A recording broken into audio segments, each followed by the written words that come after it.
नमस्कार एस्पिरंट्स, कशा आहात सगळे? तर स्वागत आहे आपल्या नेक्स्ट लेक्चरमध्ये, जे की आहे आता जे 6th पॉइंट आहे अँथ्रोपॉलॉजिकल थॉट, म्हणजे काय मानवशास्त्रीय सिद्धांत. तर हा जो टॉपिक आहे ना सगळ्यात इम्पॉर्टंट मानला जातो, कारण की इथूनच सुरुवात होते अँथ्रोपॉलॉजीची. त्यावरच सगळं निर्भर आहे. हा जो पूर्ण सब्जेक्ट आहे तर यांच्यामुळेच आलाय. जे थिंकर्स आहेत, जे पण असतील हे सगळे, तर त्यामधूनच आलाय. आणि जर युपीएससी पॉइंट ऑफ व्ह्यू बघितलं, युपीएससी मध्ये किती प्रश्न येतात, तर डायरेक्टली प्रश्न यामधून येतात 25 ते 30 मार्काला, जनरली तरी. आणि इनडायरेक्टली जर मग बघायला गेलं तर आपण आता कल्चर पाहिलं, मॅरेज पाहिलं, किनशिप पाहिले, तर वेगवेगळे आपण थिंकर्स पाहिले, तर तिकडं पण आपण कोट करू शकतो त्यांची डेफिनेशन्स वगैरे सगळं. तर तिकडं मेजरली मी तर म्हणेल ऍटलिस्ट जर हे सगळे कंबाईन केले तर 50 ते 60 मार्क याच एका टॉपिकवर येतात हे. म्हणजे जो 6वा पॉइंट आहे तुमच्या ज्या सिलेबसमध्ये, सिलेबस घेऊन ठेवा बघा. आता यामध्ये काय असणार आहे, तर मेजरली मी तर म्हणेल इकडं आपण थोडस आता मी हे देतो, इम्पॉर्टन्स सांगतो पहिले. पहिले तर एक तर मीच सांगतो काय आहे, मग थेअरी कसं आपल्याला जायचंय आणि मग त्यानंतर आपण बघणार आहोत की प्रत्येक थेअरीमध्ये आपण कसं बघणार आहोत. ठीक आहे, आता बघूया स्टार्टिंग पासून जे मिथ्स आहेत यामध्ये. सगळ्यात पहिली गोष्ट तर हे खूप डिफिकल्ट आहे, असं सगळ्यांना मानलं जातं की काहीच कळत नाही, काय चाललंय, सगळं खिचडी होतीये. हिस्टॉरिकल पटेलिझम एक वेगळं सांगतंय, डिफ्युशनिझम वेगळं सांगतंय, आणि दुसरे जे कल्चर पर्सनॅलिटी स्कूल आहे ते वेगळं सांगतंय. हे सगळं एक खिचडीच होत चालली, इकडचं इकडं लिहितोय. तर बघा, सगळ्यात इम्पॉर्टंट बघा, तुम्हाला एक रोल प्ले करायचा आहे. म्हणजे काय, आता समजा आपण हे वाचत आहोत क्लासिकल इव्होल्युशनिझम, म्हणजे काय उत्क्रांतीवादी. तर त्यामध्ये काय बघायचं आपल्याला, की त्या पॉइंट ऑफ व्ह्यू, आता त्या काळातले लोक कसे विचार करत असतील, त्यांची आयडियोलॉजी कशी होती, त्यांची थिंकिंग कशी होती, तर त्या पर्स्पेक्टिव्हने जर विचार केला तर सगळ्यात सोपं जातं. आणि त्यांची आता बघा, कुठलाही पिक्चर पाहिला तर त्याचा जो पण रोल असेल, विलनचा घ्या किंवा हिरोचा घ्या, जर त्या पॉइंट ऑफ व्ह्यूने विचार केला तर ते बरोबर वाटतं, या पॉइंट ऑफ व्ह्यूने विचार केला तर बरोबर वाटतं. म्हणजे चुकीचं आहे पण तरी पण एक अंडरस्टँडिंगला सोपं जातं ना. तर तसंच इमॅजिन करायचं तुम्हाला. आणि सगळ्यात इम्पॉर्टंट डेली रिवाइज करायचं तुम्हाला. डेली तुम्हाला एकतर लेक्चर पाहिल्यानंतर तुम्हाला हे नोट्स वाचायचे आहेत, प्लस जे पण तुम्ही आता अभ्यासाल डेलीमध्ये, तर ते सगळं वाचायचंच आहे. ठीक आहे. क्लास आणि नोट्स मेजरली ते तिथं वारंवार वाचायचे आहेत, म्हणजे तुम्हाला रिव्हिजन करायला पण सोपं जाईल, प्लस तुम्हाला आन्सर रायटिंग मध्ये पण खूप इझी जाईल. आता बघूया. आता आपण बघूया थेअरी. थेअरीमध्ये तर बघा, पहिले आपण बघणार आहोत जी की आहे उत्क्रांतीवादी. पण आता जनरली कुठली थेअरी जर येत असेल तर त्याला काही ना काहीतरी हिस्टॉरिकल बॅकग्राऊंड असतोय ना. हिस्टॉरिकल बॅकग्राऊंड शिवाय कुठली थेअरी येणार नाही. किंवा काही ना काहीतरी रिएक्शन असेल, काही ना काहीतरी त्यांचा अभ्यास असेल, काही ना काहीतरी त्यांच्या सराउंडिंगमुळे असं काहीतरी झालं असेल की त्यामुळे त्यांना ते विचार करायला भाग पडलं असेल की बाबा ही थेअरी कशी काय आली. तर ते एक असणार आहे. मग त्याचे एक बेसिक अझम्पन्स काय असतात, प्रत्येक थिंकरचं काही ना काहीतरी बेसिक अझम्पशन असतील. बाबा अच्छा आहे, मला 4-5 पॉईंट माहिती आहेत. आता हा एक थिंकर आहे, ह्याचे 4-5 पॉईंट माहिती आहेत. आता त्या पॉईंटवरच तुम्ही पूर्ण उत्तर लिहू शकता, असं अशा प्रकारे. तर त्यांचे काहीतरी अझम्पशन्स वगैरे असतील तर ते पाहिजेत. त्यानंतर नॉलेज, त्यांचे आयडियाज, त्यांची थेअरी जरा डिटेलमध्ये बघणार आहोत आपण. म्हणजे वेगवेगळे स्कूल्स आहेत. आता प्रत्येक थेअरीमध्ये वेगवेगळे स्कूल्स असतात. म्हणजे काय, स्कूल्स इन द सेन्स, आता क्लासिकल इव्होल्युशन मध्ये अमेरिकन पण आहेत, ब्रिटन पण आहेत. तर ते वेगवेगळे स्कूल्स आहेत, स्कूल्स ऑफ थॉट, पण एकच ते दर्शवतात की बाबा त्यांनी इव्होल्युशनचं सगळं सांगितलंय. ठीक आहे, वेगवेगळे स्कूल्स ऑफ थॉट आणि प्रत्येकाचं माइंडसेट वेगवेगळं असतंय. पण थेअरी सेम असणार, माइंडसेट वेगवेगळं असेल. त्यानंतर त्यांचं कॉन्ट्रीब्युशन काय काय आहे, मग त्यांचं क्रिटिसिझम, कॉन्ट्रीब्युशन, मग क्रिटिसिझम आणि मग कन्क्लुजन. बघा, कुठलीही थेअरी किती पण वाईट असू दे, त्याचं कन्क्लुजन चांगलंच राहायचं. कारण की बघा, कुठलीही थेअरी अशीच नाही आलेली, त्यांना काहीतरी अभ्यास केला, मग त्याच्यावर नंतर दुसऱ्या थेअरी झाल्या, म्हणजे त्याला क्रिटिसाइज करायला दुसरी थेअरी आली. पण जर हीच थेअरी नसती, फाउंडेशन नसतं, तर बिल्डिंगच तयार झाली नसती. हे तसा प्रकार आहे. म्हणून कुठलीही थेअरी कशी पण असो, चांगलाच वे फॉरवर्ड द्यायचंय तुम्हाला. ठीक आहे, तर हे सगळं झालं. आपण काय काय बघणार आहोत, आता आपण इकडे बघूया. जे आपण इकडे येऊया आता, जे काही असेल.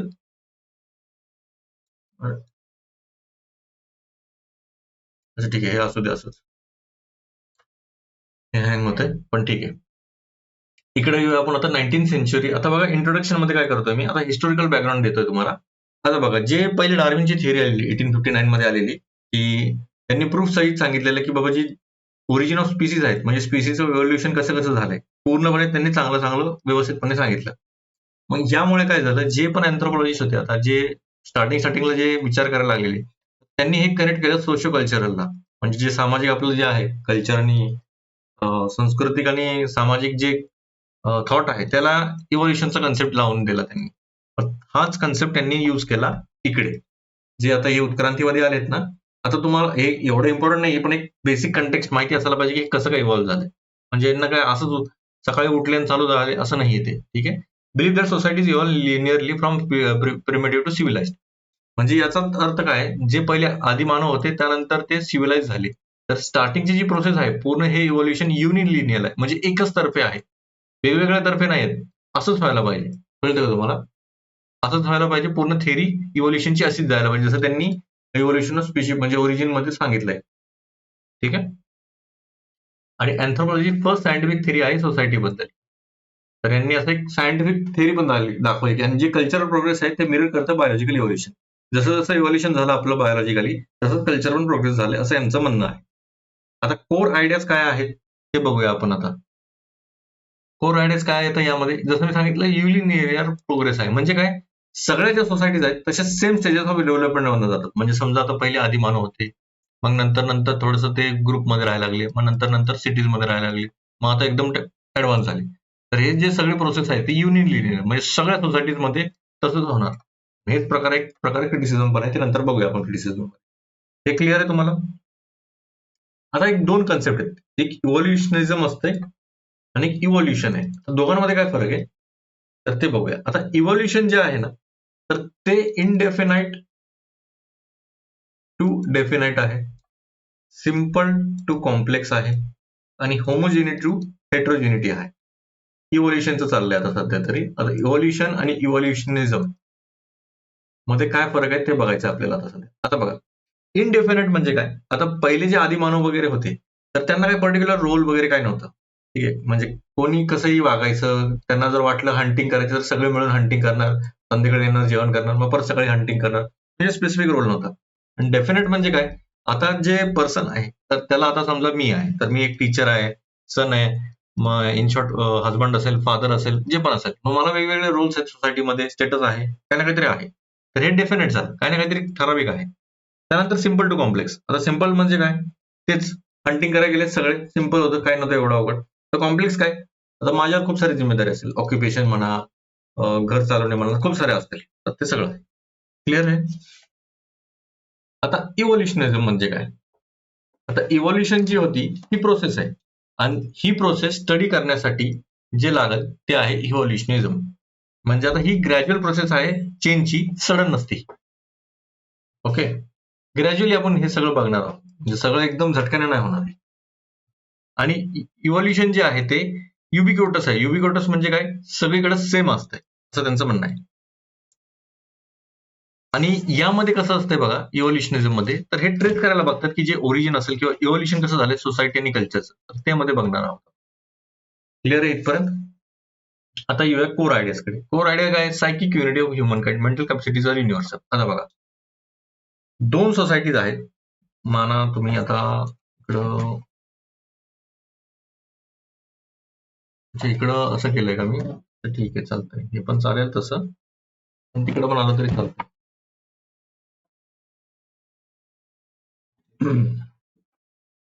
चलो ठीक आहे, कोई बात नाही. Psychic unity of human kind बघूया आता. आता यामध्ये कसं असतंय बघा, सायकिक युनिटी म्हणजे काय, एक एक मत असेल. आता एक इंडियामध्ये एक माणूस आहे, त्याचे जे टूल्स वगैरे असतील ते समजा इजिप्त किंवा दुसरीकडे समजा युरोपमध्ये, तर इकडं इकडे काहीच कॉन्टॅक्ट नाहीये, बरोबर, काही संबंधच येत नाही इकडे आणि इकडे. तरी पण यांचे जे टूल्स आहेत, समजा हे एक्स किंवा मग जे दगड आहेत, तर हे आणि हे सेम असणार. तर यांचं असं म्हणणं आहे की सायकिक युनिटी असते ह्युमन काइंडची, एक मेंटल कॅपॅसिटी जी आहे ती युनिव्हर्सल आहे. म्हणजे ह्यांची जी थिंकिंग असेल ते सेमच असणार. हे जसे इव्हॉल्व्ह झाले तिथे पण तसेच इव्हॉल्व्ह होणार, भले त्यांच्यात कॉन्टॅक्ट असो किंवा नसो. जसं अरबमध्ये किंवा म्हणा इंडियामध्ये, तर हे वेगवेगळं होतं. इन्व्हेन्शन सेम असेल, टूल सेम असेल, पण वेगवेगळं असेल. त्याला काय म्हणतात माहितीये, त्याला म्हणतात कल्चरल पॅरलल्स. ठीक आहे, कल्चर पॅरलल्स याला म्हणतात युनिलिनियल इव्होल्युशन मध्ये. हे जे सायकिक युनिटी ऑफ मॅनकाइंड आहे ना, ते याला म्हणतात कल्चर पॅरलल्स मध्ये, यामध्ये एक आहे. कल्चर सर्वायवल्स म्हणजे काय, पहिले आता इकडे येऊया. कल्चर सर्वायवल म्हणजे काय, पहिले जे लोक होते, तर का नाही होते, थांबा एक मिनिट. नकोच होत नाहीये हे, होऊ द्या आता, थोडस वेट करा. ठीक आहे, इथपर्यंत बस झालं. आता कल्चरल पॅरलल्स म्हणजे काय? सर्वायवलचं तर पॅरलल तर कळलं, पॅरलल जागी सेम इन्व्हेन्शन आहे, काही कॉन्टॅक्ट नाहीये यांच्यामध्ये. आता कल्चर सर्वायवल म्हणजे काय? आता समजा माझ्या घरी एक पॉट आहे, ते अँटिक आहे खूप, पहिले अगोदर म्हणजे आता तर काही काम नाहीये, मस्त अँटिक म्हणून ठेवलंय मी. पण याचा जो उपयोग होता तो आदिम काळात खूप गरजेचं होतं. यामध्ये ते स्टोअर करायचे, वॉटर स्टोअर करायचे, ग्रेन स्टोरेज करायचे, काही ना काहीतरी स्टोअर करायचेच यामध्ये. तर त्याचा खूप फायदा होत होता पहिले. पण आता त्याचा एवढा उपयोग नाही, म्हणून काय लिहिले तर old customs that persist after losing function. म्हणजे पहिले पण होते. किंवा अजून एक एक्झाम्पल जर सांगायचं झालं तर अंदमान निकोबारमध्ये एक आयलँड्स वरती एक जे ट्राईब आहे, तर ते मायक्रोलिथ्स वापरतात. मायक्रोलिथ्स म्हणजे छोटे छोटे दगड वापरतात, पण त्याचा आता तरी सध्या तर काय फायदा नाही. पण त्या अंगावर ते असं घालून असतात. तर ते एक झालं कल्चर सर्वायवलचं. आता एथनोसेंट्रिक हायरार्की. आता यामध्ये काय एथनोसेंट्रिक हायरार्कीमध्ये? तर इकडे काय म्हणलंय त्यांनी, जे व्हिक्टोरियन युरोप आहे, ते सगळ्यात मोस्ट इव्हॉल्ड आहे किंवा सगळ्यात सुप्रीम आहे, असं म्हणायचंय त्यांना. म्हणजे सगळ्यात सुप्रीमली हे इव्हॉल्व्ह झाले, त्याच्यावरती कुठलंच नाहीये. म्हणजे जर तुम्हाला एकदम वर्चस्व जर असेल किंवा टॉप क्लास जर बनवायचं असेल, तर हे आहे व्हिक्टोरियन युरोप. हे युरोपमधलं ते व्हिक्टोरिया, म्हणजे जे राजा वगैरे राहायचे. म्हणजे ज्यांची जे जिकडून आलेत, आता समजा तुम्ही इंडियामधून आले, तर तुम्ही काय म्हणणार, इंडियामधले जे टॉप आहेत, तर तसं असायला पाहिजे सिव्हिलायझेशन, म्हणजे सिव्हिलाइज्ड असायला पाहिजे. तर हे झालं. म्हणजे एथनोसेंट्रिक म्हणजे काय? माझ्या पर्स्पेक्टिव्हने मीच मोठा आहे. एथनो म्हणजे काय? मी. म्हणजे सेंट्रिक तर मीपणा झाला. म्हणजे माझं सगळं खरं आहे. आणि आपण हे पाहिलंय कल्चरमध्ये. एथनोसेंट्रिक आठवतंय का? एथनोसेंट्रिक आणि दुसरं पण आपण एक बघितलेलं. कुठले मला कमेंट सेक्शन मध्ये कळवा. 2 बघितलेले आपण. क्लिअर आहे इथं? हे क्लिअर आहे का? कोर आयडियाज कळले का क्लासिकल इव्होल्युशनचे? आता बघूया आपण मेथडॉलॉजिकल अप्रोच. आता त्यांनी कुठल्या कुठल्या मेथड्स वापरले? सगळ्यात पहिले इम्पॉर्टंट वापरले त्यांनी मेथड्स, कंपॅरेटिव्ह मेथड. कंपेअर केलं त्यांनी. म्हणजे काय? दुसऱ्या सोसायटीज किंवा कल्चरचं आपल्याशी कंपेअर केलं आणि त्यांनी म्हटलं की आमची सोसायटी मोठी, तुमची छोटी आहे. ठीक आहे? आणि ते सेकंडरी डाटावर जास्त करून निर्भून राहिले. म्हणजे काय? जे ट्रॅव्हलर आहे, मिशनरीज आहे, रिपोर्ट्स आहे, म्हणजे ते घरात बसायचे आणि मग विचार करायचे की बाबा हे कसं आहे, ते कसं आहे, मला रिपोर्ट द्या, मी त्याच्यावर ते काही ना काही असेल ते टिप्पणी करतो. मग ते घरी बसूनच सगळं ते स्टडी करायचे. ह्याला म्हणतात आर्मचेअर अँथ्रोपॉलॉजिस्ट. त्यांना असं नाव दिलं ARM. वाटलं तर नोट्समध्ये वाचून घ्या. आर्मचेअर अँथ्रोपॉलॉजिस्ट म्हणायचे. सेकंडरी डाटावर ते रिलाय करायचे. आणि tribal society seen as living fossils of early humanity. त्यांना असं वाटायचं की जे अर्ली फॉसिल्स होते आपले, म्हणजे जसे जे छोटे छोटे जे बोन्स वगैरे सापडतात खड्डा बांधल्यावर, तसं ते बघायचे की जे वेगवेगळे अर्ली ह्युमॅनिटीचे कसे असतील लोक, तर त्याला असं ऍज अ लिव्हिंग फॉसिल म्हणायचे ते. ठीक आहे. आणि लॅक डायरेक्ट एथनोग्राफिक फील्डवर्क, म्हणजे ते फील्डवर जाऊन नाही करायचे. जिकडे जी सोसायटी असेल, समजा ह्यांनी कुठली एक ट्राईब XYZ किंवा ABC ट्राईब यांनी कुणीतरी रिपोर्ट वगैरे बनवला, हे घरी बसून म्हणायचे अच्छा ही ट्राईब अशी, तर ही ट्राईब अशी अशी असणार, ही अशी अशी असेल. तर ते तिकडं जाऊन म्हणजे करत नव्हते काम, त्याला म्हणतात फील्डवर्क. फील्डवर्क कोणी केलंय? मॅलिनॉस्कीनं केलंय. फंक्शनलिस्ट मध्ये बघूया आपण. क्लिअर आहे? तर हे होतं त्यांचं मेथोडॉलॉजिकल अप्रोच. आता आपण एक एक करून बघूया की प्रत्येकानं काय काय मांडलंय, प्रत्येकाची थेअरी काय आहे. आणि सगळ्यात पुढे जे येतात नाव आणि जे आपण डेफिनेशन बघितली कल्चरची, तर ते आहे Edward Burnett Tylor, Tylor Tylor म्हणा, 1832 ते 1917 पर्यंत. तर यांचं वर्क जे आहे सगळ्यात इम्पॉर्टंट जे आहे ते प्रिमेटिव्ह कल्चर आहे. त्यांचं वर्क आहे, म्हणजे ते बुक आहे 1871 चे, researches into early history of Mankind, 1865 चं आहे. त्यांनी डिफाईन केलं कल्चर, सॉ कल्चर इव्हॉल्विंग क्युमुलेटिव्हली ओव्हर टाइम. आता यांच्याबद्दल जर सांगायचं झालं तर यांना म्हणतात फादर ऑफ मॉडर्न अँथ्रोपॉलॉजीचं. त्यांनी कन्सेप्ट कल्चरचं इंट्रोड्यूस केलं, स्टॅटिस्टिकल मेथड केली, कल्चरल सर्व्हायवल, कल्चरल अॅनिमिझम जे आपण मागच्या वेळेस पाहिलं. अॅनिमिझम काय होतं? आत्मामध्ये ते विश्वास ठेवायचे. तर त्यांनी हे खूप सारे असं योगदान तर खूप सारं आहे त्यांचं, पण सगळ्यात इम्पॉर्टंट जे आहे अॅनिमिझमचं आहे. टायलर थिअरी ऑफ रिलिजन मध्ये अॅनिमिझम म्हटले, म्हणजे कन्सेप्ट ऑफ सोल आणली आहे त्यांनी. काही ना काहीतरी आत्माशी कनेक्टेड सांगितलं त्यांनी. त्यांनी 2 सोल सांगितले, एक बॉडी सोल असते, एक फ्री सोल असते. आता यामध्ये एक छोटीशी स्टोरी होती. तर जे माणूस, जे आदिम माणूस होतो पहिले, आदिम माणूस, तर त्याला जेव्हा स्वप्न यायचे, तर त्याला दिसायचं कोणतरी माणूस आहे आपल्या स्वप्नात आहे, आणि जेव्हा तो डोळे उघडायचा तेव्हा कोणीच नाही दिसायचं त्याला. मग त्याला काय वाटायचं, ही जी कोणी पण गेलेलं असेल त्याची आत्मा माझ्या डोक्यात आली आहे. म्हणून ते म्हणायचे की बाबा ही फ्री सोल असेल. किंवा त्याला एक 2 नाव दिलेले, ग्रीन आणि ड्राय. ड्राय फ्युनरल म्हणतात आणि ग्रीन फ्युनरल म्हणतात. लगेच ते दफनायचे नाही. कोणी माणूस मेला ना, तर त्याला लगेच दफनत नव्हते. तर ते थोड्या वेळ थांबायचे, मग काय असेल ते विधी करायचे. त्याला ड्राय आणि ग्रीन ते होतं. क्लिअर आहे इथपर्यंत? आता त्यांनी ज्या थेअरी मांडल्यात, आता रिलिजन बाबतीत आता एकच पॉईंट ऑफ व्ह्यू घेऊया टायलरचा. तर ज्यांनी ती थेअरी मांडली की जसं मी सांगितलं स्टार्ट टू इव्हॉल्व ते करत होते. आता रिलिजन पॉईंट ऑफ व्ह्यू जर बघायला गेलं तर हे होतं अॅनिमिझम, पॉलिथिझम आणि मोनोथिझम. आता बघा अॅनिमिझम काय, पहिले आत्मामध्ये ते विश्वास करायचे, कुठली आत्मा असेल कुठेही असू शकते. त्यानंतर पॉलिथिझम, ती जी आत्मा असेल तर ते वेगवेगळ्या जे गॉड्स आहेत आपले किंवा जे देव आहेत ते 3-4 म्हणजे खूप सारे देव असेल तर त्यांना ते मानत घ्यायला लागले. नंतर नंतर एकाच देवाला मानायला लागले. तर हे जे इव्होल्युशन आहे तर त्यांचं असं म्हणणं आहे की असंच इव्हॉल्व्ह झाले. क्लिअर आहे? इव्होल्युशन फक्त आपण बघतो रिलिजन पॉईंट ऑफ व्ह्यू अजून खूप सारे आहेत. कन्सेप्ट ऑफ सर्वायवल तर पाहिलेच आपण, सर्वायवलच्या चान्स, सुपरस्टिशन, वेडिंग रिंग्स वगैरे. ठीक आहे, इथपर्यंत क्लिअर आहे थेअरी ऑफ रिलिजनचा. अजून एक आहे थेअरी सॅव्हेजरी, बार्बरिझम आणि सिव्हिलायझेशन. तर ही पण एक खूप इम्पॉर्टंट जे आहे इव्होल्युशनचं पॉईंट ऑफ व्ह्यूने त्यांनी सांगितलंय. पहिले काय होतं, सॅव्हेजरी म्हणजे काय, कसंही कुणी वागायचं, हंटिंग गॅदरिंग वाले होते, कसंही वागायचं, कशीही करायची. आता प्रत्येक पॉईंट ऑफ व्ह्यूने वेगवेगळे इम्पॉर्टंट पॉईंट ऑफ व्ह्यूज आहेत. तर तुम्हाला सांगायचं झालं तर एक सेकंड, स्क्रीनशॉट मध्येच होतं मला वाटतंय. हा, हे बघा, इथं बघू शकता तुम्ही. मला वाटतं हे टेलरचं आहे. अच्छा, हे टेलरचं नाहीये, हे वेगळं आहे. पण इथनं एक आयडिया लागून जाईल तुम्हाला. हे सेम नाहीये, ते मला वाटतं हे फ्रेझरचं आहे. पण एक पॉइंट ऑफ व्ह्यू समजून जाईल. अच्छा ठीक आहे, त्यावेळेसच बघूया आपण, आता नको, आता कन्फ्युजन होईल. सॅव्हेजरी, बार्बरिझम. आता सॅव्हेजरी काय, कसे वागायचे, नंतर नंतर ते राहायला लागले, डोमेस्टिकेशन वगैरे करायला लागले. मग नंतर नंतर सिव्हिलायझेशन झालं. म्हणजे काय, काही ना काहीतरी रोल आला, व्यवस्थित ते काम करायला लागले, आणि सगळं व्यवस्थित घरी बसल्या तुम्हाला जेवण येते असं. क्लिअर आहे? हे एक दोन त्यांचं थेअरी ऑफ इव्होल्युशन टाईप त्यांनी सांगितलंय. कन्सेप्ट ऑफ सर्वायवल जे आपण सांगितलं, आता ओरिजिनल मिनिंग नाहीये, पहिले खूप सारं होतं.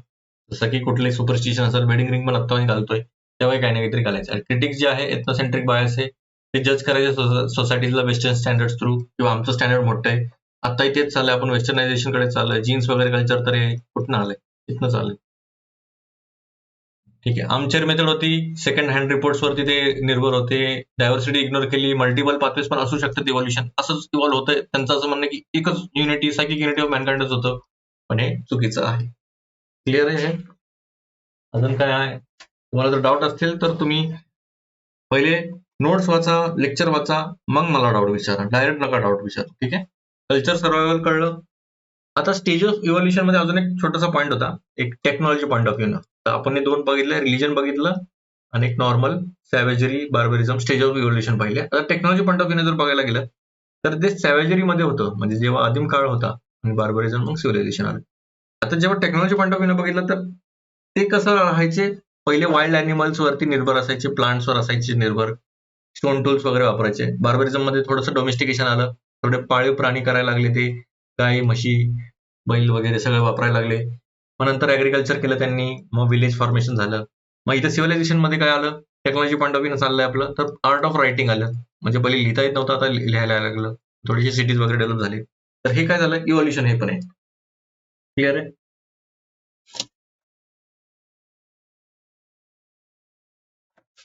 ओके, क्रिटिसिझम वगैरे पाहिलं. आता येऊया आपण लेविस हेनरी मॉर्गन. हे अमेरिकन आहेत. ठीक आहे, त्यांचं पण एकच म्हणणं आहे, बघा थिंकिंग वेगळी आहे, पण जे थॉट आहे ते सेम आहे. बघूया आता. आता वर्क जे आहे ते काय आहे त्यांचं, तर थिअरी ऑफ इव्होल्युशनच त्यांनी सहारा घेतला आणि ते मांडलं त्यांनी एन्शियंट सोसायटीमध्ये 1877 ची बुक आहे, systems of consanguinity and affinity. Affinity आणि कॉन्संग्युनिटी आपण पाहिलंय किनशिप मध्ये, पाहून घ्या. ठीक आहे, लेक्चर पाहिलं नसेल तर व्यवस्थित वाचा. त्यांनी पण तेच मांडलंय, savagery, barbarism, civilisation, link technology and family evolution with progress. तेच फॅमिली कशी इव्हॉल्व्ह झाली. आता हेनरी मॉर्गनच आहे मला वाटतं हे, जे आपण पाहिलं, कुठे गेला फोटो, तर ह्यांनी हेच मांडलंय. आता त्यांनी डिवाइड केले, मला वाटतंय हेच आहे का, सेकंड बघू द्या मला, नाही तर दुसरं व्हायचं. हेच आहे, मॉर्गनच आहे, मॉर्गनच आहे हा टेबल. तर इकडे बघू शकता तुम्ही, ते एडिट करू शकतो का, एडिट करू शकतो. तर इकडे पाहूया जरा. हे खूप इम्पॉर्टंट आहे. आता सगळं लिहायची गरज नाही, बस एक बेसिक अंडरस्टँडिंग यायला पाहिजे. तर इकडे बघू शकता तुम्ही मार्कअप मध्ये काय सिरियस पण आहे.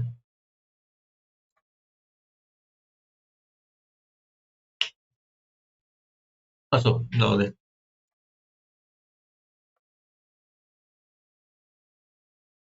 इकडे बघा तुम्ही आता सॅव्हेजरी, बार्बरिझम, सिव्हिलायझेशन. आता यांनी काय म्हटलंय एल मॉर्गन यांनी, तर सॅव्हेजरी मध्ये 3 स्टेज आहे, बार्बरिझम मध्ये 3 स्टेज आहे आणि सिव्हिलायझेशन मध्ये एकच आहे. तर यांनी काय म्हटलं, 3 प्रत्येकाला सब पिरियड आहे. लोअर मिडल अप्पर, जसं आपलं पॅलेलिथिक एज होतं, अप्पर मिडल लोअर तसंच आहे, म्हणजे खालनं वरती जायचं, lower middle upper, lower middle upper. ठीक आहे, वरती वरती चाललं आता. आता लोअर मध्ये काय होतं, फिशिंग आणि नट सबसिस्टन्स वगैरे सगळं करायचे आहे, फिशिंग वगैरे सगळं.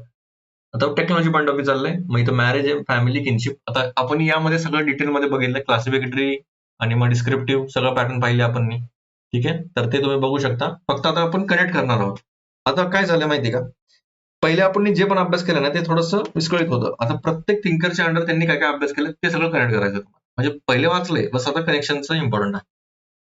आता मिडल लोअर मध्ये काय होतं, फिशिंग. मग नंतर नंतर काय झालं, फिशिंग आणि फायरचा युज व्हायला लागला, तर ते ऑस्ट्रेलियन ॲबोरिजिन्स मध्ये त्यांनी स्टडी केलं. मग अप्पर मध्ये बो अँड ॲरो युज करायला लागले पॉलिनेशियन सोसायटीमध्ये. परत मग बार्बरिझमच्या लोअर मध्ये ऍग्रिकल्चर आलं, जुनी ट्राईब त्यांनी अभ्यास केलेला. पॉटरीमध्ये इरोक्विस इंडियनचा पण त्यांनी अभ्यास केलाय. त्यानंतर मिडलमध्ये डोमेस्टिकेशन ऑफ ॲनिमल्स केलं त्यांनी, ओल्ड वर्ल्ड, मेज कल्टिवेशन, न्यू वर्ल्ड. मग अप्परमध्ये आयर्न टूल्स वापरायला लागले. सिव्हिलायझेशन मध्ये रायटिंग वगैरे, आणि ते म्हणतात की व्हिक्टोरियन सोसायटी सगळ्यात टॉप मोस्ट आहे. एक प्रकार जे की आहे टेक्नॉलॉजी पॉईंट ऑफ व्ह्यू. तसंच सॅव्हेजरीमध्ये ग्रुप मॅरेजेस होते, बार्बरिझममध्ये पेअरिंग होतं. पेअरिंग म्हणजे काय, पहिले ग्रुप मॅरेज म्हणजे काय, पूर्ण ग्रुपमध्ये कुणी कुणाशी मॅरी करू शकत होतं. बार्बरिझममध्ये काय, पेअरिंग करायला लागले, आता नंतर नंतर पेअर करायला लागले. बाबा अच्छा, तुम्ही दोघं लग्न करू शकता, तुम्ही दोघं, असं असं करायला लागले. आणि नंतर नंतर मोनोगॅमी झालं, म्हणजे एकाशीच लग्न करायचं. ठीक आहे, असं म्हणतात की हे सिव्हिलायझेशनकडे वाटचाल आहे. परत फॅमिलीमध्ये काय, पहिले कॉन्सिंग्विन होते. कॉन्सिंग्विन म्हणजे काय, ब्लड रिलेटेड. ठीक आहे, विथ इन्सेस्ट. इन्सेस्ट म्हणजे काय, निरोध होता, म्हणजे ते नाही करू शकत. मग पुनर्लोन फॅमिली, सिंडेस्मियन फॅमिली, मग ते ठीक आहे, वेगवेगळ्या प्रकार आहे फॅमिलीच्या. पॅट्रिआर्कल झालं, मग मोनोगॅमी झाली. तर तसंच किनशिप मध्ये पहिले क्लासिफिकेटरी होती, मग डिस्क्रिप्टिव्ह मध्ये झालं. मग प्रॉपर्टीमध्ये पण पहिले फिमेल, मग मेल, मग male male male male male झालं. पॉलिटिकल मध्ये पण आपण पाहिलं, प्रोमिस्क्युअस बँड्स होते, मग सेक्शन, मग फॅक्टरी, ट्राईब, मग कॉन्फेडरेशन, मग स्टेट, कंट्री. क्लिअर आहे? हे जे होतं ते सगळं त्यांनी इथं सांगितलं. बघा इथं पण आहे, इथं पण बघू शकता तुम्ही. क्लिअर आहे हे? मॉर्गन, मॉर्गनचं आपण अजून बघूया. वाटलं तर नेक्स्ट लेक्चरमध्ये अजून थोडं डिटेलमध्ये करू शकतो मी. James Frazer, George James James George Frazer. आता यांच्याबद्दल गोल्डन बुक, यांची जे गोल्डन बाग म्हणा किंवा गोल्डन बुक म्हणा, बॉ म्हणा. ठीक आहे, 1890ची एक खूप इम्पॉर्टंट बुक आहे, टोटेमिझम अँड एक्झोगॅमी. यांनी यामध्ये अरुंटा ट्राईबचं स्टडी केलेला ऑस्ट्रेलियामधली, तर ते पण एक इम्पॉर्टंट आहे. त्यांनी कम्पेअर केलं myth, ritual, religious across culture, आणि सगळ्यात इम्पॉर्टंट जे प्रपोज केलं त्यांनी ते मॅजिक, रिलिजन, सायन्स, जे आपण वाचले. तिघांचा डिफरन्स पाहिलेला आपण मागच्या वेळेस रिलिजन मध्ये पाहू शकता तुम्ही. तर यामध्ये जास्त डिटेलमध्ये जात नाही. आणि त्यांनी नंतर फ्रेझरचं लॉ ऑफ मॅजिक त्यांनी सांगितलंय की इमिडिएट करतात हे, लाईक प्रोड्युसेस लाईक, जसं जसं तुम्ही कराल तसं तुम्हाला भेटेल, असं टाईप. Loss of similarity. मग कॉन्टॅक्टमध्ये, एकदा कॉन्टॅक्टमध्ये आला तर सारखं कॉन्टॅक्टमध्ये राहणार. आणि failure of magic let people to religion, नंतर सायन्स. आता जेव्हा जेव्हा मॅजिक फेल व्हायला लागलं ना, तेव्हा तेव्हा ते रिलिजनकडे यायला लागलं. म्हणजे रिलिजनला जास्त कोणी क्वेश्चन नंबर नाही करू शकत. तिथं थोडं क्वेश्चन केलं की रिलिजन आला, थोडंसं रिलिजनला क्वेश्चन केलं तर मग सायन्स आला, असं यांचं म्हणणं आहे. ठीक आहे, एव्होल्युशन थॉट काय म्हणले, human reasoning evolved from practical magic to fate to rational science. तसं जे सांगितलं यांची थॉट प्रोसेस सांगतो इव्होल्युशनची काय. मॅजिक मॅनिप्युलेटिव्ह आहे, रिलिजन सप्लिकेटिव्ह आहे, आणि सायन्स एम्पेरिकल आहे. तरी system coexist rather than strictly replace each other. ठीक आहे, तर क्रिटिक्स काय क्लासिकल इव्होल्युशनच्या ओव्हरऑल जर बघायला गेलं तर काय असेल, तर ते फील्डवर्क नाही आहे, relied on second hand data, linear progression आहे, सिम्प्लिफाईड ह्युमन डायव्हर्सिटीकडे जास्त काय विचार करत नव्हते. एथनोसेंट्रिक हायरार्की आहे, युरोपला सगळं म्हणतात, सगळं एपेक्स वरती, सगळ्यात टॉपवर युरोपच म्हणलं गेलंय, ते पण चुकीचं आहे. एन्व्हायरमेंट, डिफ्युजन, लोकल अडॅप्टेशन, ते काय संबंधच येत नाही. एन्व्हायरमेंट कसं आहे काय ते बघितलं नाही, डिफ्युजन म्हणजे काय, कुठलं काय स्प्रेड झालंय का नाही ते पण नाही पाहिलं, आणि ते पण एक प्रॉब्लेम आहे. आणि इव्हन तुम्ही मॅलिनॉस्कीचं पण जे आहे, मला वाटतं हे झालंय आता, तर जे मॅलिनॉस्की जे आहे फंक्शनलिस्ट पॉईंट ऑफ व्ह्यू पण तुम्ही यामध्ये लिहू शकता. तर त्यांनी टोब्रियन आयलंड मध्ये स्टडी केलेला. ठीक आहे, टोब्रियन आयलंड मध्ये त्यांनी स्टडी केला, तर तिथं काय पाहिलं त्यांनी, तर मॅजिक आणि सायन्स इव्हन रिलिजन पण तिन्ही पण सोबतच बघितलेलं त्यांनी. आता टोब्रिन आयलंड मध्ये तुम्ही मागच्या वेळेस पण मी सांगितलेलं ते फिशिंग, आता आयलंड आहे तर फिशिंग करणार आहे, तर फिशिंग करायला थोडंसं त्यांना रिस्की वाटायचं, तर ते काय करायचे, मग काही ना काहीतरी प्रथा असायची, ते रिलिजियस झाली आणि काही काहीतरी वेगळं काहीतरी ते रिच्युअल वगैरे मिक्स वगैरे करायचे, तर ते पण एक झालं काय मॅजिक झालं. आणि ते बोट्स वगैरे पण करायचे, छोटे छोटे कॅनो म्हणतात त्याला, CANOE. तर कॅनोज वगैरे डेव्हलप केले, म्हणजे काय सायन्स होतं त्यांच्याकडे, तेवढं डोकं होतं त्यांच्याकडे. तर हे काय बघितलं, तर तिन्ही पण एक्झिस्ट करतात आहे. तर हे पण एक पॉइंट ऑफ व्ह्यू तुम्ही मांडू शकता, एक वेगळा पॉइंट ऑफ व्ह्यू झाला. सिग्निफिकन्स आणि लेगसी बघायला गेलं तर फर्स्ट सिस्टमॅटिक अँथ्रोपॉलॉजिकल थिअरी आहे. त्यांनी इंट्रोड्यूस केलं कल्चर, सायकिक युनिटी आणि सर्व्हायव्हलचं. इन्स्पायर केलं त्यांनी डिफ्युजनिझम, फंक्शनलिझम आणि न्यू म्हणजे एक बेसिक फाउंडेशन बनलं बाकी थिअरीजच्या. तर असंही म्हणू शकता. Criticise but essential for anthropology history. भले क्रिटिसाइज झालं असेल, पण ते बेसिक होतं आणि त्यावरच तुम्ही फाउंडेशन क्रिएट करू शकता. बघा, चुकावरनच तुम्हाला इम्प्रुव्हमेंट येईल. जोपर्यंत तुम्ही चुकणार नाही तोपर्यंत कळणार नाही तुमची चूक काय आहे. तुम्ही जर फायनल एक्झाम मध्ये ती चूक केली तर मग तुमचं वर्षच वाया जातं, म्हणजे 2 वर्ष वाया जातील. म्हणून जेवढं होईल तेवढे चुका करा, जेवढं होईल तेवढं आन्सर लिहा. पहिलं आन्सर सगळ्यांचंच वाईट असतं. माझं जर दाखवलं असतं तर तुम्हाला वाटेल की बाबा माझं तरी बरं आहे, है ना? तर तसं आहे ते. तर पहिला आन्सर सगळ्यात वाईट असणार आहे, तिथनंच सुरुवात करा. तुम्हाला असं परफेक्ट आन्सरच्या नादात नका जाऊ. ठीक आहे, परफेक्ट आन्सर ते होणार पण नाही आणि ते गरजेचं पण नाही. ठीक आहे, मग आज के लिए इतना इतना काफी आहे. मला वाटतंय नेक्स्ट टाइम आपण वाटलं तर अजून थोडंसं LH मॉर्गन वरती मला वाटतंय थोडंसं अजून डिटेलमध्ये जावं, कारण की ते पण इम्पॉर्टंट पर्सन आहे, तिथं पण जाऊ शकतो आपण. ठीक आहे, नेक्स्ट चॅप्टरमध्ये नेक्स्ट थिअरी पण बघू किंवा LH मॉर्गन वरती अजून जरा डिटेलिंग मध्ये करू शकतो. तुम्हाला हे नोट्स वगैरे जे असतील, मला वाटतं प्रत्येक स्कूल ऑफ थॉट बद्दल तुम्हाला PDF पाठवण्यात येईल. चालतंय, मग भेटूया लवकरच. जय महाराष्ट्र, जय हिंद. आणि तुम्हाला जर आवडत असेल तर इथं खाली तुम्हाला दिसत असेल तर ते तुम्ही जे पण योगदान असेल, तुम्हाला जे पण वाटेल ती अमाउंट देऊ शकता तुम्ही. चला मग भेटूया लवकरच. जय महाराष्ट्र, जय हिंद.